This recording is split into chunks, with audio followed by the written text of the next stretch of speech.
자, 오늘 4회 24번이죠. 4회 24번.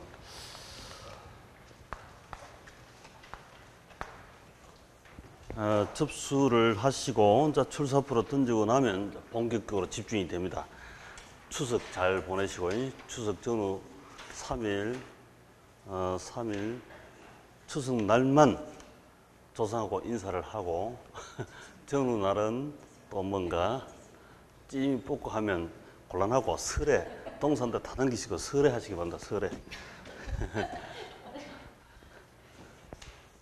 내년에 또 하고 곤란하잖아요. 자, 24번 부동산 투자 분석 기법에 관한 설명 중 옳지 않은 것은 X. 자, 1번 순현가법이나 수익성 지수법은 화폐 시장가치를 고려. 자, 우리 화폐 시장가치 고려한다 이 말은 타임밸류 오브 마니, 타임머신을 타고 이자라는 타임머신을 타고 과거, 현재, 미래, 어제, 오늘, 내일 언제든지 옮겨서 그때그때 가치를 구할 수가 있습니다. 그래서 할인한 방법이다, 현재 가치 구한 방법이다, 이자지수를 고려하는 방법이다. 다 같은 뜻입니다. 같은 뜻입니다. 그렇게 출제를 한다.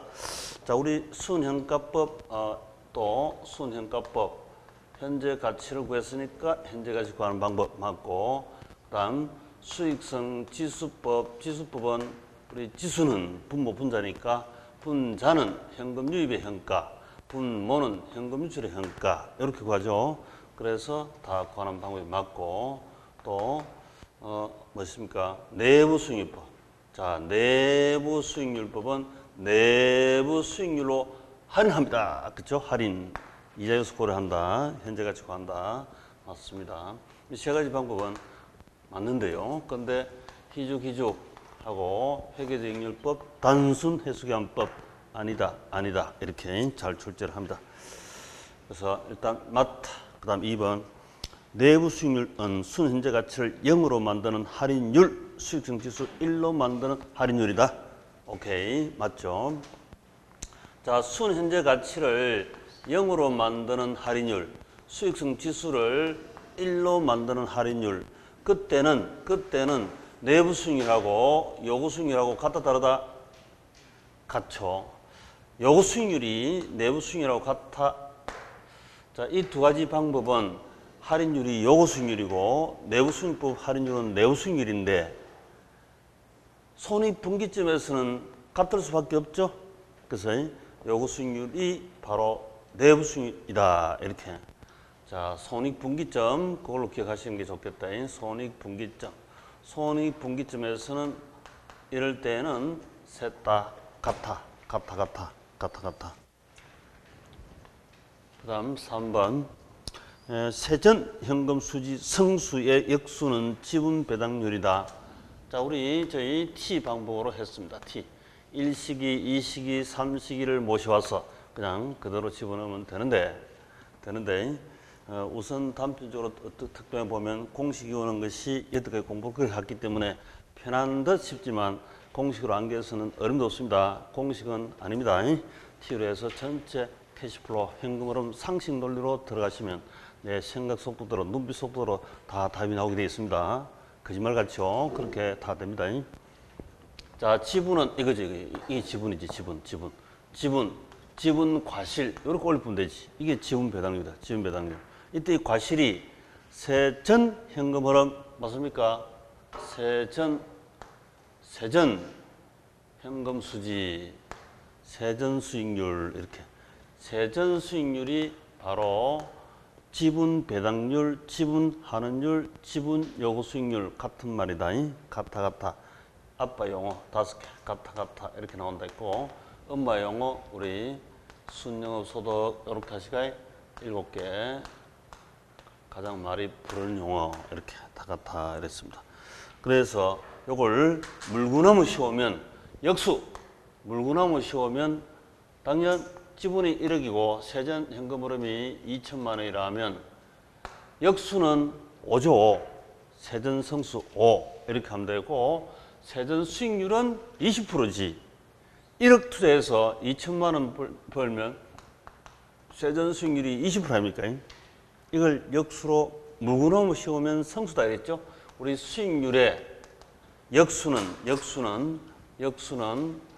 성수 곱하는 수다 이랬습니다. 나누기보다는 곱하기가 훨씬 간편하므로 곳곳에 학교론 전체에서 성수화 시켜놓은 게 많다. 여기서 우리 성수법이라는 데만 하는 것이 아니라 우리 아들 셋, 딸 셋 할 때 화폐시간 같이 있죠. 전부 다 곱하기 성수로 다 환산시켜 놓은 겁니다. 이렇게 해야 간단하니까.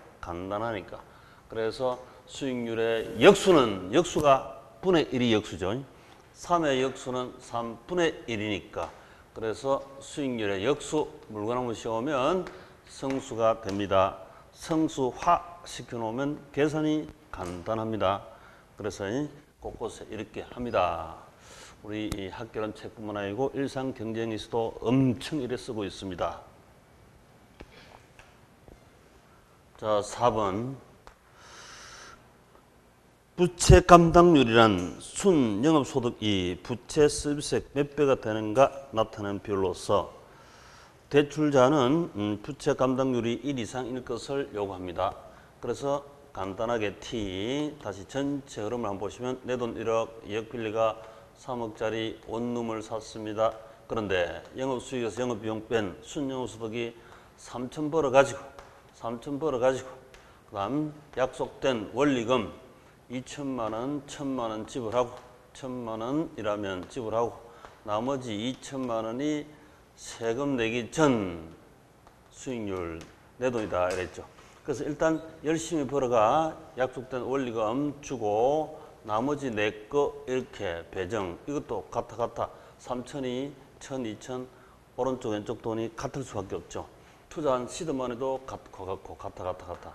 그래서 열심히 벌어서 빵수명가 빵 팔아가 열심히 벌어가 약속된 이자 주고 나머지 내 거 이렇게 배정하기 때문에 모든 돈이 다 이렇게 되죠. 그래서 부채 감당률은 순영소득 벌어가지고 원리금 지불액 부채 서비스가 2천만 원이라면 순영소득 가지고 원리금 지급 1천만 원 3배 감당할 수 있습니다. 그래서 부채 감당 능력이 1보다 크면 있다라고 보죠. 클수록 능력이 있다. 이렇게 부채 감당률. 당연합니다. 부채 감당률, 부채 서비스 원리금 감당하는 것은 열심히 벌어가지고 원리금 갖고 나머지 내 거 이렇게 가죠. 돈 순수가 1, 2, 3 어디에라도 대기업이든 개인기업이든 또 개인적으로든 다 이렇게 돌아갑니다. 그래서 그게 공식이 아니라 상식으로 그대로 가주시가 됐습니다. 처음에 하면 야 그게 더 어려운데 이렇게 얘기하는 사람도 있습니다. 근데 전체로 보면 훨씬 간편한 것이고 이거는 평생 살아가며 써야 할 흐름 구조입니다. 그래서 지금 시험 칠 때만 쓰는 공식이 아니다 이 말이죠. 자, 5번 종합하는 율이란 지분투자 땡 틀려버렸죠. 자, 우리 벌써 여기서 여러 번 반복했습니다. 종합자본하는 율은 이거죠. 자기 자본 1억, 타인 자본 2억 합친 것을 종합이라 한다, 총이라 한다. 총자본, 종합자본 3억 분의 순영소득 3천 하면 10%이죠. 10%. 이걸 보고 종합자본 하는 이율, 총자본 하는 이율, 총종합 떼버리고 자본하는 이율, 자본도 떼버리고 환원 이율, 이자도 떼버리고 지난 28회 시험처럼 환원율 이렇게도 나오고 또 종합 수익률, 총투자 수익률 이렇게 부르기도 한다. 그래서 이게 가장 중요한 도니까 부르는 용어가 7가지, 럭키 세븐 이렇게 많습니다. 일단 내 돈, 남의 돈 빌렸으면 열심히 벌어야죠.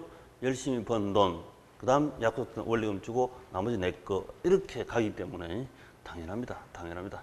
그래서 이거 부르는 용어 금방 보시죠. 그래서 이건 왼쪽 천군100군 같은 왼쪽 돈이지 오른쪽 지분이 아닙니다.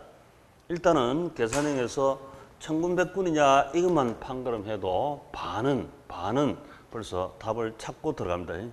그래서 이거 종합환원율이 지분투자액에 대한 순영소득이다. 말이 안 되는 소리죠. 오른쪽 돈은 무조건 X, 직관적으로 아니다. 왼쪽 돈 총자산과 총자본과 그리고 순영소득 이게 와야 되죠. 바로 직관적으로 틀려버렸습니다. 지분 오면 안 되지. 지분 오면 안 되죠. 그래서 직관적으로 틀렸다. 계산식 엄청 빨리 접근할 수 있다. 내가 눈길 가는 속도로 실제로 답이 찾을 수가 있습니다. 자, 25번. 미래 현금 유입 다음과 같이 주었을 때 투자 대한 현재 가치 구하면 얼마냐? 자, 현재 가치. 우리 현재 가치를 영어로 프레젠트 밸류 이렇게 쓰죠. 왜 제가 이거 영어로 쓰냐면 이게 계산기에도 PB 이렇게 되어 있습니다. 계산기 이 두드려 보면 바로 현재 가치가 즉시 나와버려요. 이런 계산기가 이때 있죠. 이런 계산기가 뭐랬습니까? 제가 FC 200V 신형 이 계산기는 여기 공식처럼 안 써도 됩니다. 안 쓰고 빨리 한번 찾아보세요. 어떻게 찾았냐면 자, 처음에 현금 흐름을 전체 보시면 되는데 1차년, 2차년, 3차년, 4차년, 5차년. 자, 1년 후에 200만 원 현금 유입, 2년 후에 200만 원, 3년 후에 200만 원. 그다음에 4년 후는 500만 원 현금 유입. 5년 후에도 500만 원 현금 유입. 요놈들 몽땅 모아서 현재 가치를 구하라. 이 말이잖아요. 우리 여기에 있는 개수대로 치면 요거는 3년 현가, 요거는 2년 현가. 요렇게 해서 다시 일시불 현가하면 나오는데 그렇게 안 하시도 만약에 이 계산기를 가지고 계시다면 전국 계신 분 중에서 이 계산기를 가지고 계시다면 이것도 잘하시면 한 5만 원에 살 수 있습니다. 우리 저 공부 수업하는 한반중에 또 우리 공유에서는 피카소 그림이기 때문에 뛰어나신 분이 또 계셔요. 문구점 사장님도 계시고 그래서 이걸 5만 원에 가지고 오시더라고. 보통 인터넷 가격보다 더 싸게 가져오시더라고. 그래서 이걸 가져오시가 여기다가 캐시 플로 1 여기다가 200 그 다음에 요 2 200 3 200 그 다음에 오는 캐시 플로 4에 500 5 500 이렇게 해서 이 자판기만 누르면 답이 나와버려요. 그럼 그게 바로 답입니다. 이걸 이렇게 누르면 이게 정답이다 이 말이지. 이렇게 구하셔도 되고 우리 요거 하는 대로 구해보면 이렇게 하면 되죠. 요거는 3년 연금 현가 개수. 자, 3년 연금 현가 개수가 얼마다? 2.48 있죠. 수학에서는 공통분모는 곱하지 않는다. 노가다가 되어서 노가다인 수고를 줄이기 위해서 바로 연금에다가 연금 현가 하면 현재 가치가 나와버렸습니다.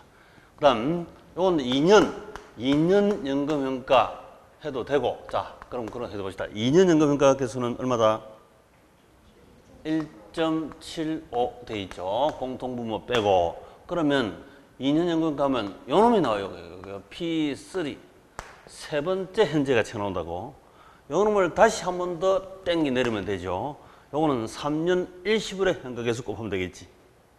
그래서 여기다가 3년 일시불의 현가 개수 얼마입니까? 0.8 보입니까? 그러면 그 말은 여기다가 바로 0.8 곱하면 되겠죠. 그럼 계산기가 얼마나 많이 두드립니까? 이거 두드려 가지고 요걸 두드려서 두 개를 합치면 이것과 요것에 합치면 현재 가치가 나오는데 이게 1196원 이렇게 나오겠지. 또 여기에 계산기, 우리 전통 계산기 많이 쓰는 더하기, 빼기, 곱하기, 나누기 이 단순 계산기를 썼다가 이 점 잘못 두드리고 왔다 갔다 해버리면 계속 에러가 나오겠죠. 이게 에러 나오는 게 여러 번 나옵니다. 알고도 머릿속은 훤한데 이 타치가 잘못돼서 에러 나오는 경우가 여러 번 반복 시행착오를 겪죠.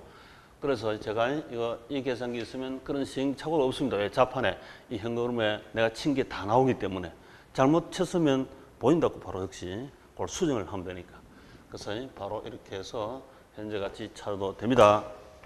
자, 이 계산기 활용법은 이해 안 되신 분은 저한테 가져오시가 10분이면 됩니다. 10분이면 충분됩니다. 이 계산기 설명서 배우는데 1년 해도 몰라요. 혼자 하면 1년 해도 모릅니다. 우리 수험상 쓰는 것만 10분만 하시면 되니까 이해가 안 되시면 가져오시기 바랍니다.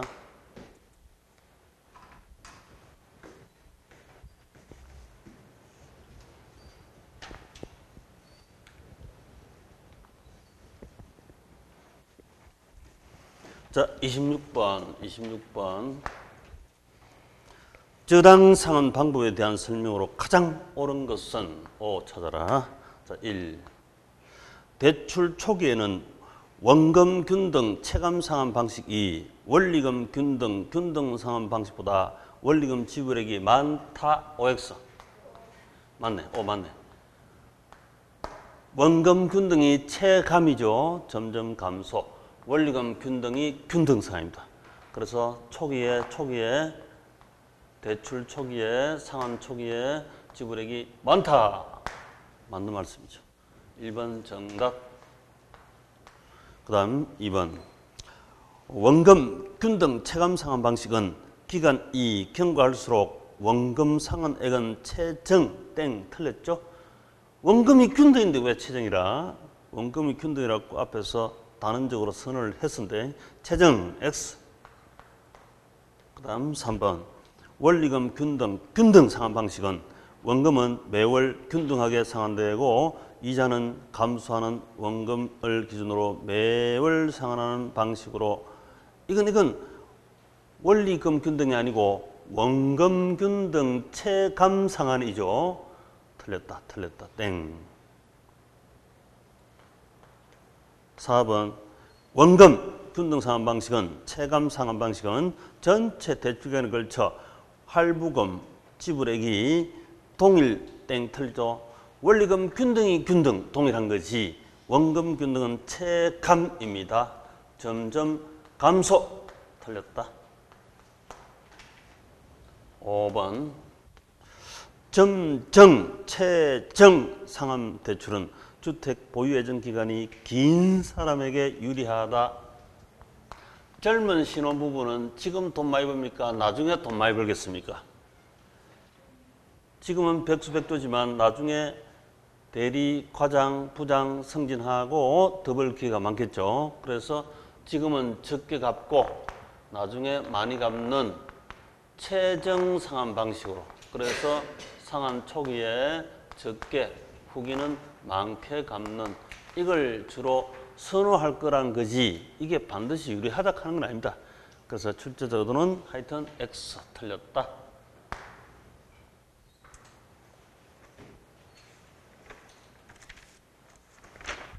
자, 넘기시간 27번. 자, 27번.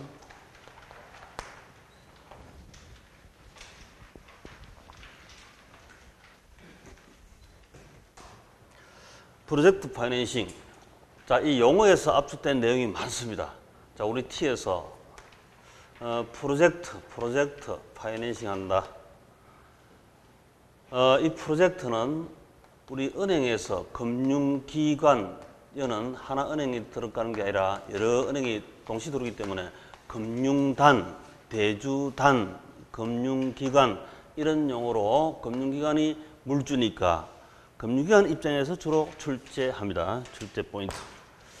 자, 그러면 이 프로젝트를 담보 잡고 파이낸싱 해준 거다. 이렇게 생각하시면 답이 대체로 나옵니다. 그래서 PF닥 하는 이 뜻만 아시도 답이 나올 거니까 쉽게 생각하시면 되고, 일단 PF는 부채금융입니까? 지분금융입니까? 부채금융입니까? 지분금융입니까? 부채금융이 맞죠? 스타트 이렇게 출발합니다. 그래서 PF 여기는 개발업자, 우리 사업주다 이렇게 부르기도 하고, 여기는 이제 시공사, 건설회사, 공사를 해야 합니다. 그리고 시행사 전체 어디라도 시행회사가 T 관장을 하니까 일반적 스타일은 오늘 한국에서는 주식회사다 이랬습니다. 주식회사 회사채 본드 발행 형태로 주로 시행을 합니다. 이랬습니다. PF 방식. 프로젝트라는 자체가 이 프로젝트라는 자체는 이 그가대교 대표회로 그가대교 40년 동안 앞으로 통행하는 통행료 받아 먹고 그 프로젝트 사입 수익을 담보 잡고 대출한 거지. 우리 기존 담보대출 형식이 아닙니다. 그죠? 신용대출 형식도 아니다. 이랬습니다. 그래서 프로젝트 요놈이 담보, 그리고 파이낸싱, PF. 자, 1. 프로젝트 파이낸싱은 사업의 수익성, 현금 흐름을 담보로 대출하는 것, 그게 맞는데 아니라 아니죠. 틀렸습니다. 사업자의 신용이나 물적 담보 자금 조달하는 방식이다. 땡. 이거는 기존 정통 방식입니다. PF하고 다르죠. PF. 자, 아파트 공사도 PF 방식이 많다 그랬습니다. PF 방식이 많다 그랬죠. 북한의 도로 PF 방식으로 하면 되지. 국민 세금 뺏어가 갖다 줄 이유가 하나도 없다 그랬죠. PF 방식으로 해도 됩니다. 이렇게. 그래서 1번이 틀렸고 정답. 그 다음 2번. 원리금 상환은 해당 사업에서 발생하는 현금 흐름에 의존한다. 그치. 해당 사업 프로젝트 의존한다. 프로젝트가 성공하면 약속된 원리금을 회수할 수 있죠. 대체로 이거 고리다 저리다 위험이 높으니까 고고이죠. 만약에 프로젝트 실패한다 해서 실패할 수도 있죠. 실패한다 해서 금융기관이 출자되게 전부 다 소유권 행사할 수 없다. 리스크 있는 우리 한국 실정에 부분 담보함으로 부분 제한적 소유권 청구할 뿐이다. 그랬죠. 자, 3번. 프로젝트 파이낸싱의 비소구 금융 또는 제한은 코리아입니다. 코리아. 제한 소유 금융이지만 현실적으로 제한 소유 금융이 일반적이다. 우리 한국에서는 제대로 못 믿겠다 이 말이지. 못 믿겠다. 그 예로 우리 몇 년 전에 부산저축은행이 온통 PF가 사기로 계약을 체결해서 야 그때 PF가 97개인데 95개가 사기라. 2개가 제대로 되고 그래서 부산 시민들이 그때 저축해서 많이 날렸죠. 그래서 은행이 도덕적 해이하는 경우가 많이 생깁니다. 이거 모니터링 잘해야 되는데요. 하여튼 세상 전지 정보 비대칭 이게 제일 중요합니다. 정보 비대칭. 그거 가지고 노벨 경제학상도 제일 많이 받았잖아요. 이것도 그런 현상이 여실히 나타나서 계속 이런 현상이 벌어지죠.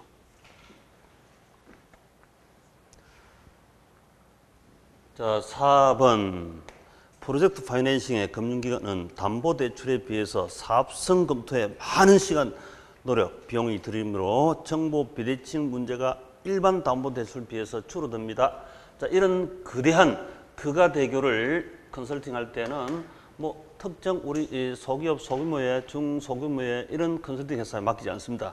거대 세계적 객관적으로 볼 수 있는 컨설팅 회사에 맡겨서 컨설팅을 함으로 사업주 너가 하는 거나 내가 빌려주는 금융기관 내가 이해한 거나 비슷해요. 시행사 너나 빌려주는 나나 건설회사 너나 빌려주는 나나 비슷하게 한다 이 말이죠. 그래서 정보 비대칭이 완화됩니다. 정보 비대칭 문제가 엄청 중요했죠. 계속 맞습니다. 자, 5번. 프로젝트 파이낸싱은 사업주가 부의 금융 효과를 누릴 수 있어 채무 수익 능력이 제고된다. 자, 이 개발업자 사업주는 사업주 T를 보면 이 파이낸싱한 그가대교에 1조 7천억에 대한 돈이 개발업자 사업주 부채가 아닙니다. 그래서 개발업자 사업주가 추가 채무 수용 능력은 그대로 존재한다 이 말이죠. 그렇죠? 그대로 존재한다. 독립적인 싱글 프로젝트 컴퍼니 시행회사 파이낸싱이므로 개발업자 사업주 부채가 아닙니다. 그래서 개발업자 사업주는 추가 채무 수용 능력은 그대로 존재한다. 빌릴 수 있다. 이런 얘기죠. 맞습니다. 자, 그 다음 27번, 28번. 부동산 관리에 대한 설명이다. 옳지 않은 것. 우리 관리도 뭐 매년 한 문제 출제하고 있다. 관리, 하여튼 어디에라도 우리가 학교로는 어디라도 법경기.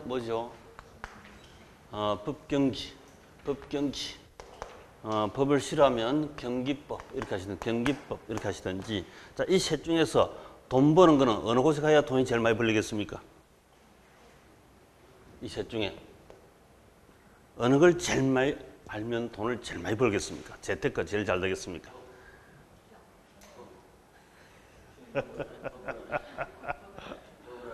버벅거리다가 손해봅니다. 경제 마켓 이걸 모르면 돈이 안 돼요.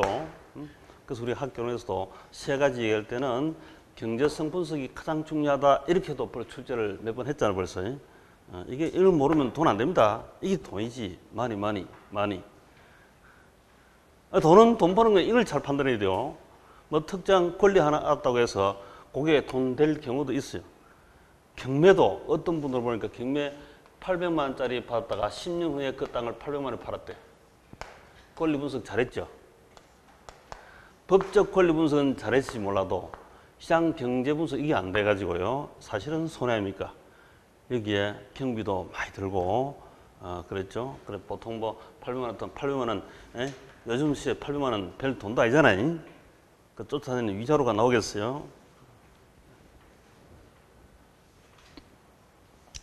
경기법 그 학교는 관리 파트에서 이거 복합 개념 관리 이렇게 다 함께 고려한 관리 이렇게 해야 됩니다. 늘상 이렇게 하죠. 법적으로만 관리해도 안 됩니다. 예? 큰일 나죠. 그럼 돈이 안 됩니다. 경제적 관리 이건 돈이 되지만 알차게 돈이 되려면 법적 권리 분석도 잘해야 되고 기술 분석도 잘해야 그래야 경제성이 더욱더 높아집니다. 당연하지. 자, 1번 기술적 관리에 협의 관리라고도 하며 위생 관리, 설비 관리, 보안 관리, 보전 관리가 있다. 맞네. 우리 법경기 관리 이걸 보고 기술적 관리를 보고 협의 좁은 의미. 그럼 협의다 이 말은 이 전체 동시 법경기 다 관리하는 걸 광의의 관리다 이렇게 하겠죠. 광의, 협의. 그다음 요걸 시설 관리다 이렇게도 부르지. 시설. 우리 일상에서 바로 직관적으로 눈에 보이는 시설 관리 이 정도 기술 관리다 이렇게 부르기도 하고 또 기술은 엘리베이터, 보일러 뭐 이런 건물, 화단, 토지 이런 것은 눈에 보이잖아요. 그래서 유형 관리다, 무형 관리다. 시설은 형태가 있는 유형의 관리다. 전부 다 관리하면 복합 관리다 이렇게 되죠. 복합 관리가 좋습니까? 유형인, 협의, 시설, 기술적 관리만 해도 되겠습니까? 전체를 다 관리해야죠. 복합 관리해야지. 복합 관리. 아무리 법 관리, 기술 관리 잘하더라도 경제 관리 안 하면 손해야 손해. 손해보고 할 리는 없잖아요. 그래서 경제 관리가 어떻습니다. 이렇게 얘기할 수밖에 없죠. 자, 그 다음 2번. 시설 관리는 각종 부동산 시설을 운영, 유지하는 것으로서 시설 사용자나 기업의 요구에 부응하는 적극적 관리에 속한다. 요 기술 관리 요놈을 보고 소극적 관리다 이렇게 부르기도 하고 전체 관리를 보고 그럼 상대적으로 뭐라? 적극 관리다 이렇게 되겠죠. 적극 관리. 소극, 적극, 유형, 무형, 유무형 복합, 시설 관리, 협의 관리, 광의 관리, 기술 관리, 법경기, 복합 개념의 관리 이렇게 상대적으로 비교, 상대적 비교 흐르면 되겠죠. 암기하는 것은 무리고 그냥 개념상 파악하시면 되겠다. 자, 그래서 2번이 틀렸습니다. 정답. 자, 3번 자산 관리는 소유주나 기업의 부극대화하기 위하여 부동산 가치를 증진할 수 있는 다양한 방법을 모색하는 것이다. 우리 자산 관리가 법, 경, 기 중에서 어디에 들어갑니까? 그렇죠. 경제 관리. 자산은 영어로 뭐라 한다? 영어도 알아야 하니까. 에셋이랬죠. 에셋. 포트폴리오. 셋이 포트폴리오. 하나는 판사시키고 하나는 경영을 시키고 하나는 정부 요직에 들어가고 그 포트폴리오 분산 투자돼서 튼튼하다 이 말이겠지. 자, 4번. 위탁 관리는 부동산 소유자는 본업에 전념할 수 있으며 관리 업무 타성화 방지된다. 맞는 말이죠. 타성화가 뭡니까? 타성화. 자기가 직접 관리하면 관리 통제력이 아주 뛰어납니다. 하루 밤새고 관리할 수 있다고 필요시. 근데 그러다가 보름 내에 어디 갔는지 모르고 누구도 뭘 할 사람이 없으니까 다리 쭉 뻗고 친구도 불러서 술 마시고 이렇게 놀 수 있겠죠. 그 타성이 빠지면 위탁 관리했을 때는 당장 잘리겠지만 자기가 직접 관리할 때는 누가 자를 사람이 없어요. 그래서 타성에 빠지기 쉽다 하는 게 자가 관리인데 위탁 관리는 상대적으로 장점이 될 수 있죠. 본업, 은행 근무하는 자기는 은행의 본업에 전념할 수 있다. 맞습니다. 또 부동산 상대 개념이 금융이니까 제가 자꾸 은행 자꾸 그만다는 말은 우리 부동산의 거울 속에 무엇이 있습니까? 타인 자본, 자기 자본, 금융이 됐죠. 부동산 거울 속에 금융이 있고 금융 거울 속에 부동산이 있습니다. 그래서 상대적 개념으로 이야기가 쉽기 때문에 제가 자꾸 자기는 금융기관에 근무했는데 부동산 관리하는 건 전문인이 아니잖아요. 본업에 전념할 수 있다. 이렇게 대비를 해서 말씀드렸습니다. 그 다음 5번 혼합관리는 책임 소재가 불명확하여 전문업자를 충분히 활용할 수 없다는 단점이 있다. 자, 책임 소재 불분명. 엘리베이터 사고 났다. 건물 화재 났다. 금 갔다. 무너졌다. 뭐 여러 가지 사고가 있겠죠. 이런 사고가 만약에 기술적 관리는 위탁 관리 시키고 법적 계약서 관리라든지 경제적 임대차, 정축, 개축, 보수 이런 의사결정은 건물주가 자기가 한답니다. 그럼 법경은 자기 직접 관리하고 기술적 엘리베이터, 보일러, 청소 등 이런 기술적 측면만 위탁 관리한답니다. 이게 보통 혼합 관리는 이렇게 하죠. 그런데 엘리베이터 사고 터졌어요. 엘리베이터 사고, 화재가 발생했습니다. 이러면 서로 책임을 떼는 길을 하겠죠. 그래서 책임 소재가 불명확하다. 이게 최대 장점이다. 최대 장점이다. 최대 단점. 혼합관리의 최대 단점. 우리 집에 아들, 딸이 낳는데 딸은 누구 닮았는지 그렇게 이뻐요. 안 이뻐요. 아들은 누구 닮은지 머리가 그렇게 안 좋대. 그럼 서로 뭐랍니까? 당신 때문에 그래. 당신은 너 때문에 그래. 이렇게 서로 그러죠. 책임 소재. 당신 때문에 책임을 떼넘기는 현상. 원리는 마찬가지다. 마찬가지다. 말이시죠. 자, 그 다음에 29번. 자, 29번. MBS에 대한 설명으로 타당하지 않은 것은, 자, MB에서 매년 한 문제 나옵니다. 이랬습니다. 모기지 풀을 백어드 담보 잡고 시큐리티 파생증권 발행한 거다. MBS. 자, 1번. 우리말로 하면 다계층 채권이죠. 다계층 하는 말, 그걸 꼭 기억하시고, 다계층. 이 다자가 다, 마늘 다자죠, 마늘 다자. 단기, 중기, 장기채, 만기, 다양한 변동금리, 고정금리 다 있습니다. 다계층. 그렇게 연상 기억하시고, 또 그 뜻으로 나온 게 맞습니다, 이게. 다계층. CMO는 이체증권 MPTS와 MBB의 혼합형이다. 자, 요거 T를 보시면 T. 우리 한국주택금융사 T 들여다보면 나와 있죠. 자, 한국주택금융사 이게 자금 조달하기 위해서 MBS를 발행합니다. MBS를 발행. 그래서 한국주택금융사를 보고 MBS 발행기관이다 이렇게 부르고, 그 다음 저 MBS를 사는 투자자다 이렇게 부르죠. 그래서 우리 시험 나오는 용어 발행기관, 투자자 이 두 가지 시험 제일 많이 나오죠. 발행기관, 투자자 이 둘이 제일 시험 많이 나오는데, 자, 한국주택금융사가 시중금융기관으로부터 모기지 풀을 사옵니다. 모기지 풀을 3천억 조금씩 해서 3천억 사왔대. 그럼 모기지 풀, 이걸 우리말로는 모기지 집합화 이렇게 출제하기도 하고 그대로 영어로 출제하기도 합니다. 모기지 풀 3천억을 사와가지고요. 한국주택금융사에서 그걸 MPTS 방식으로 MBS를 발행한다. M, 모기지는 원리금수취권, 채무불이행 시 경매 넘길 수 있는 저당 소유권 두 가지 권리가 있습니다. 이걸 패스, 모기지 패스, TS, MPTS 투자자에게 이전 매각 처분했다. 그렇죠? 이걸 투자자가 가지고 있습니다. 여기 시험 또 잘 나오고. 그 다음에 MBB 방식. 자, MBB 방식은 본드. 우리 본드라는 건 이제 많이 아시죠? 주식회사 발행하는 회사채 이런 정도 특징만 알아도 이해가 대충 다 됩니다. 거의. 모기지 풀을 3천억 담보 잡고 발행기관이 이 모기지는 그대로 가지고 있습니다. 가지고 있으면서 그걸 3천억을 담보 잡고 2천억 샀다 이 말이죠. 본드를 샀다.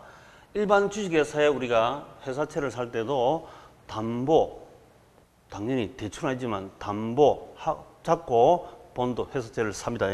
당연한 말이죠. 2천억, 3천억, 2천억 초과 담보를 요구한다. 당연하지. 담보대출은 초과 담보 요구하는 게 일반적이잖아요. 그래서 샀고, 요걸 채무형, 채권형, 요걸 지분이 아니고 지분형, 전부 다 이게 부채증권인데, 지분형, 채권형, 그리고 두 개 같이 있는 혼합형이 MPTB인데, 요놈을 다계층으로 만든 게 CMO이거든요. 다계층, CMO. 자, 여기서 원리금 수취권은 이체, 돈은 바로 투자액에 들어가는데, 채무 불이행 시에 금융기관이 지당 소유권 모아서 행사를 합니다. 그래서 1번 공은 패스 발행기관이, 2번 공은 발행기관이 가지고 있고 1번 공은 투자자 수중에 넘어갔다. 이렇게 되어 있죠. 그래서 발행기관이 1, 2번, 2번 공 가지느냐, 또 투자자가 1번, 1, 2번 공 가지느냐, 이걸 가지고 계속 시험 나옵니다. 자, 요 파트가 거의 매년 한 문제 나오다시피 하고 우리 가장 어려운 파트입니다. 그래서 1번에 다계층은 MPTS, MBB의 혼합형이다. 맞죠? 양다리 걸쳤으니까 혼합형 맞고, 저당권은 2번 공은 발행자가 보유. 2번 공 발행자가 보유 맞네. 발행자가 보유. 원리금 수취권 1번 공은 투자자가 보유. 패스 이전 패스 보유한다. 맞습니다. 그 다음 2번 MPTS는 발행기관이 주택저당을 담보로 발행하는 증권으로서 원리금, 수취권, 저당권 모두 투자에게 패스됐다. 맞죠? 모기지 안에 권리 두 가지 패스됐다. 투자 발행자에게 패스됐다. 맞습니다. 그 다음 3번 MBB의 발행기관은 신용으로 발행되는 채권형 저당담보부 증권으로서 발행기관이 원리금, 수취권과 저당권을 모두 보유한다. 1, 2번 공 전부 다가 발행기관이 보유합니다. 한국주택금융사가 가지고 있다. 맞는 말이죠. 4번 MPTS는 투자자가 저당 차입자의 만기 전 변제에 따른 콜 방어 실현할 수 있다. 자, 콜 방어 이게 뭡니까? 콜 방어의 권리는 1번 공 속에 있는 거죠. 원리금, 수취권 이걸 콜한다 이 말은 조기상환이지. 조기상환 하면 약속된 원리금, 수취권 약속대로 지급하는 게 아니라 빨리 갚아버리지. 빨리 갚는 것도 리스크가 맞죠. 은행 입장에서는 돈을 빌려주고 약속된 기간에 따박따박 주는 게 제일 좋은데, 빨리 갚아도 그 다음에 조기상환 위험, 앞으로 수익이 없어지니까 안 좋지. 늦게 상환하면 경매 넘길 수 있고, 경매 넘겨서 은행이 때론 더 건질 수도 있으면 좋겠지만 덜 건지면 그것도 손해겠죠. 그래서 빨리 갚는 것도 늦게 갚는 것도 별로 그렇게 썩 좋아하지는 않습니다. 그렇죠? 약속대로 원리금 갚는 게 좋아하지. 조기상환 위험, 그게 콜 상환 위험인데, 그걸 방어를 할 수 있대. 조기상환 위험을 방어할 수 있다, 방어할 수 없다. 결론은 투자자가 이게 다계층이 1년짜리, 2년 만기, 3년 만기, 5년, 7년, 10년, 15년, 20년 초과짜리도 있고, 또 최근에 6개월짜리도 발행했고, 이게 우리나라 실정이 되겠죠. 단기채, 중기채, 장기채를 발행하는데, 이 장기 채권 투자자는 모든 이 3천억 전부 다 콜 조기 상환할 일은 없고, 그 중에서 몇몇만 콜 상환하기 때문에, 몇몇은 단기채들이 있기 때문에 이 사람들 목적대로 조기 상환 해소해 주면 됩니다. 그래서 장기채 투자는 콜 방어하는 효과가 생긴다. 이렇게 표현할 거죠. 법적으로 1번 공은 투자가 있으므로 콜 방어되는 건 아닙니다. 경제적으로는 콜 방어 효과가 나타납니다. 전부 다 조기상환 할 일은 없으니까, 몇몇 사람 조기상환 하면 단기채들 회수해 가면 되니까 상관없죠. 그래서 이런 다계층을 발행하면 조기상환 위험을 방어할 수 있는 효과가 나타납니다. 경제적 효과. 그래서 우리가 법적으로는 아니지만 경제적으로는 콜 방어 효과 나타나도록 발행하면 좋죠. 좋지. 그래서 4번이 틀렸다. 투자는 콜 방어 안 됩니다. 안 되는데 장기채는 콜 방어 실현 효과가 나타난다. 경제적으로. 법하고 경제하고 일치하는 게 아니잖아요. 다르지. 자, 30번. 다음 같은 조건에서 1억 원의 연 이자 6% 30년 상환으로 차용한 경우 10년 말 조기 상환하려 한다. 매기 원리금 상환액 1,000만 원씩 가정할 때 융자 잔고 얼마냐? 자, 이것도 우리 여러 번 시험 많은 출제가 됐었죠. 전체 총 차익 기간은 몇 년? 30년이죠. 그런데 10년 지나서 시중금리가 저렴한 게 나타납니다. 그러면 저리 차입하여 이 고리를 상환해버리겠죠. 경제적 사항은 그렇게 나타났지. 앞으로 잔역 내용수는 20년이다. 그럼 미상한 잔액을 그거 해가지고 이 미상한 잔액을 조기 상환 하는 거죠. 조기 상환. 자, 미상한 잔액 이거 구할 때 어떻게 하느냐? 1,000만 원씩이 돼. 1,000만 원씩. 1,000만 원씩.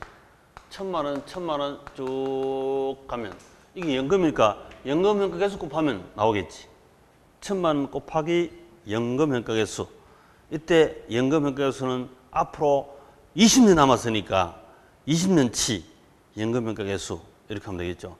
그런데 융자 잔고 계산 알아보니까 융자 잔고에 잔액 비율이 얼마냐? 이거 같은데요.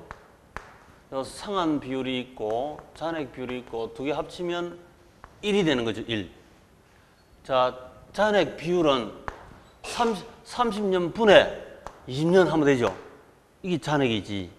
30년 분의 10년 하면 상환된 비율이고 30년 분의 20년 하면 잔액 비율이 나옵니다. 그럼 30년의 연금효과 개수 얼마예요? 13점 얼마 나오죠. 그 다음에 20년 연금효과 개수는 얼마다? 11점 얼마 나오잖아요. 그러면 이제 13점 얼마 이거 분해 11점 얼마 이게 답이지. 맞습니까?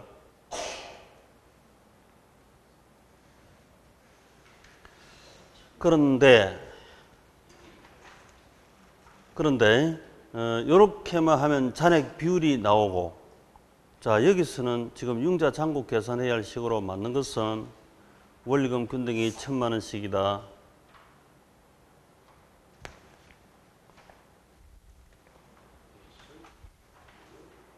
잠깐, 융자 잔고 적용돼야 할 식으로 맞는 것은 융자 잔고 이게 잔액 비율이고, 그 다음에 융자 잔고 금액 구하라 하면 1,000만 원 곱하기 요거 20년 연금은 개수 이렇게 하면 되죠. 그치? 그래서 지금 이 뭐 찾아간지 문제가 잘 분명하네. 융자 잔고는 1,000만 원 곱하기 11점 얼마 이렇게 하면 되고, 여기 미상한 잔액이고, 그 다음에 미상한 잔액 비율 구하라 하면 분모 분자 다 1,000만 원 있으니까 1,000만 원 빼버리고 그냥 13분의 11 요거 아시죠? 요걸 올리면 됩니다. 잔액 비율. 그래서 그 잔액 비율이다 생각하고 그 1,000만 원 떼내버리고 답을 4번 해서 그 1,000만 원 요걸 빼내버리면 그 13분의 11 요게 바로 미상한 잔액 비율이 됩니다. 자, 그것만 확인하셔도 된다. 문제 푸실 때 약간 에러가 있었겠네요. 자, 31번. 다음 중 부동산 금융 조달 방식으로 지분 금융이 아닌 것은, 자, 지분은 1층, 2층 중에서 1층이죠. 자본, 지분 1층입니다. 1층. 지분 금융 방식이 아닌 것은 물론 부채겠지. 부채. 2층 부채 금융. 자, 1번 사모 방식에 의한 정자. 자, 정자가 뭐죠? 정자. 자본금을 증가시키는 걸 보고 정자하다. 보통 우리 유상증자, 무상증자 이렇게 나눠지긴 하는데 그 말이 우리 시험도 슬쩍 비춘 적이 있습니다. 유상증자, 무상증자 이런 말도 쓰는데 자, 유상증자다 이 말은 회사에서 돈 받고 주식을 주는 걸 보고 유상증자를 합니다. 회사에서 돈 안 받고 주식을 주는 걸 보고 무상증자래. 무상. 이 회사가 잉여금이 워낙 많아가 잉여금을 자본금으로 전입시키기 위해서 주식을 발행해 줄 때가 있거든요. 그때 무상증자다 이렇게 쓴다고. 하여튼 유상증자든 무상증자든 1층에서 바로 지분금융에서 움직이죠. 그 다음에 사모, 공모. 자, 사모가 뭐죠? 사모. 상대 용어를 항상 알면 되니까 사적인 모집한 거죠. 자기들끼리 사적 모집. 공모는 공적으로 모집 말이지. 사모에 의한 정자. 아는 사람끼리 주식. 자, 살아 좀 해서 사모 방식. 공모는 공개 모집한 겁니다. 공개 모집. 사모든 공모든 정자하면 지분금융이 맞죠? 이런 용어 나오면 다 지분금융이다. 그 다음에 2번 프로젝트 파이낸싱. 자, 프로젝트 파이낸싱은 앞서 말씀드렸듯이 이게 부채 금융이다, 지분 금융이다. 프로젝트 파이낸싱은 부채죠, 부채. 그렇죠? 2층에 있는 부채 금융, 요놈이 답이지. 그 다음에 부동산 신디케이터, 출자, 신, 이렇게 했죠. 신, 딕, 함께 출자합시다. 다수, 소액, 출자자들에게. 그 다음에 신디케이션, 마찬가지. 그 다음 부동산 투자회사, 리처가 안 되죠. 리처. 부동산 투자회사, 리처. 우리 한국에서는 주식회사로만 설립하게 되어 있습니다. 출자 지분관계 리처. 이걸 먼저 확정하고 그에 따라서 투자. 물론 부채를 빌릴 수가 있습니다. 그래서 리처 금융, 지분금융이라고 부채가 없다 하면 틀리죠. 과거에 출제됐죠. 주총특별기일에서는 10배까지도 2배까지 발행할 수 있다. 리처. 그 다음에 5번 자본시장과 금융투자업에 관한 법, 줄여서 자본시장법 이렇게 부르는데요. 자본시장법. 자본시장법에 의한 부동산 투자회사, 이게 이제 부동산 펀드입니다. 부동산 펀드도 마찬가지 리처처럼 리처는 부동산 회사법에 따라 설립된 회사가 리처고 부동산 펀드도 경제적 실질 입장에서는 운용회사가 펀드를 명칭을 달고 자금 조달해서 투자해서 번 걸로 배당, 과실 또는 시세 차익 이렇게 주는 게 펀드입니다. 그래서 부동산 펀드나 리처나 경제적 실질 입장에서는 대동소이 유사다 이렇게 생각하시면 되고 예, 맞습니다. 조금 어렵네요. 자, 한번 쉬고 들어갑시다.